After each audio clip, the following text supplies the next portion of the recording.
Nexis here at Legal Tech New York, where we're talking to David Cox, who just presented a session called Summiting the Hierarchy of Tasks, How to Make Your Practice Work for You. David, can you tell us more about you and your experience? Yeah, I'm a sole practitioner in St. Louis, Missouri. I practice mainly immigration law, but I do a number of other areas of practice as well.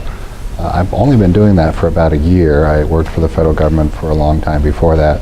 Before that, I was in a small firm, a couple of attorneys, and before that I was in active duty in the military. So I've had a broad range of experience using legal products in a lot of settings.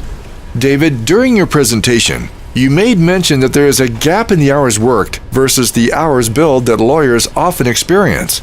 Can you talk about how this billing gap may be more pronounced with solo and small law firms as opposed to larger law firms? Sure, I have the disadvantage of having never worked for a large firm, but I imagine that a large firm has many resources available in which they can outsource a lot of the tasks that a solo or small practitioner cannot outsource. So I think that's driving. We talked today about 3 hats that most attorneys end up wearing. Well, a solo practitioner is wearing all of those 3 hats all of the time. And so it's much more important for that solo practitioner to look for places to outsource work.